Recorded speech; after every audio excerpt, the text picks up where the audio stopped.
I'm Tanya Rivero in New York. We bring you an ABC News digital special report. We're going to take you now to Austin, Texas, where Texas Governor Rick Perry is speaking. His district, a very tragic, difficult 16 hours for all of us and all of our friends and loved ones and individuals who have friends and loved ones who have watched this unfold from afar. I know they're very anxious for information. I want to start by saying thank you to the emergency management folks here. Nim Kidd's going to speak here in a few minutes, and Steve McCraw, and there's a host of our other state agency heads that are here with us today, and but particularly to the people of the community of West, those local officials, their mayor, the police, and this is citizens that have responded to this tragedy, neighbors who are working to take care of each other right now. Just a great deal of thanks for that spirit. I've been in touch with the emergency officials throughout the night and this morning, talked to the McLennan County Mayor Scott Felton earlier this morning, to Congressman Flores, and President Obama called from Air Force One as he was en route to Boston, and we greatly appreciate his call and his gracious offer of support, of course, and the very quick turnaround of the emergency declaration that will be forthcoming, and his offer of prayers. We greatly appreciate the President for his call. Also spoken to the local officials to make sure they have all the support and assistance that they need from the state. To that end, I am declaring McLennan County a disaster. We'll request an emergency declaration from the President. I also want to commend the hard work put in again by Chief Kidd and his team at the Texas Division of Emergency Management. They quickly responded to this disaster. It is unfortunate for us that we face both natural and man-made disasters all too often in this state, but the bright side of that is that we've got the finest emergency management team in this country.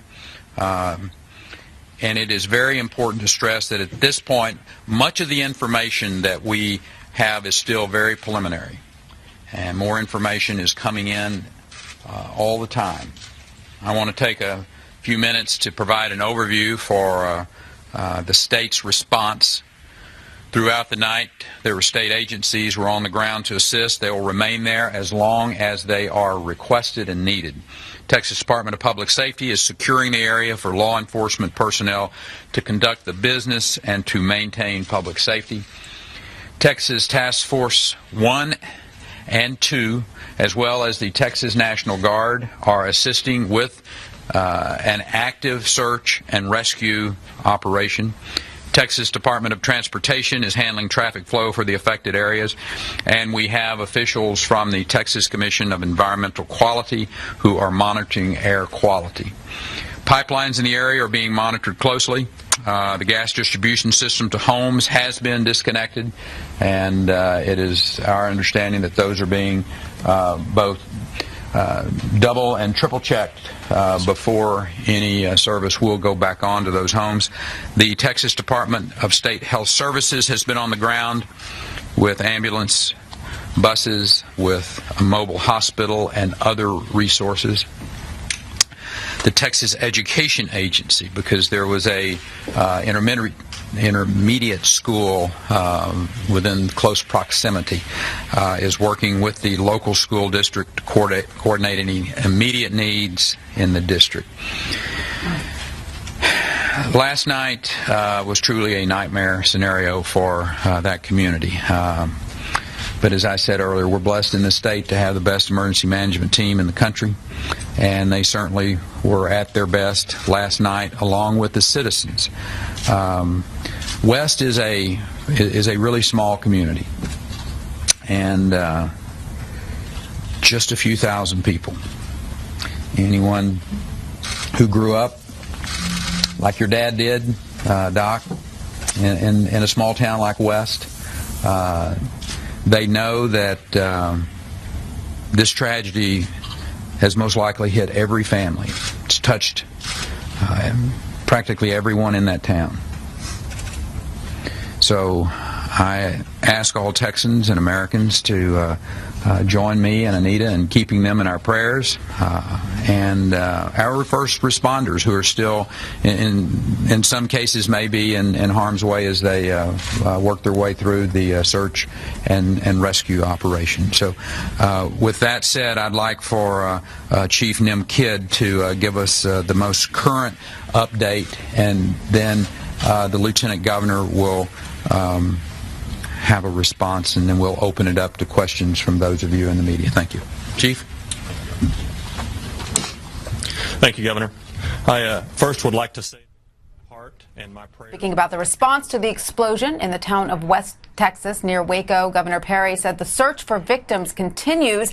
On the president's flight to Boston today, President Obama called Texas Governor Perry to assure him there would be, quote, no unmet needs in helping the town recover. We're going to go now to ABC's Brandy Hitt there in West Texas. Hi there, Brandy. What can you tell us about the search for victims? Hi, Tanya. Well, the search continues right now. They are going door to door in fires that are still smoldering, really, at this point, following the two massive explosions yesterday that we now know happened 24 minutes apart. Rescue crews are looking for several people still missing, including fellow firefighters and emergency personnel. The heartbreaking story and portion of this is the fact that this fire sparked sometime after 6 o'clock yesterday, and when firefighters arrived on scene, they started evacuating the area, helping people out, trying to push people out of the way when that big explosion happened, and now many of those people are still missing. So right now, they're searching for them, Tanya. A tragic toll. Thank you, Brandy Hitt, for that report. That was an ABC News digital special report. I'm Tanya Rivero in New York. You can keep up with the latest on the explosion in West Texas on abcnews.com.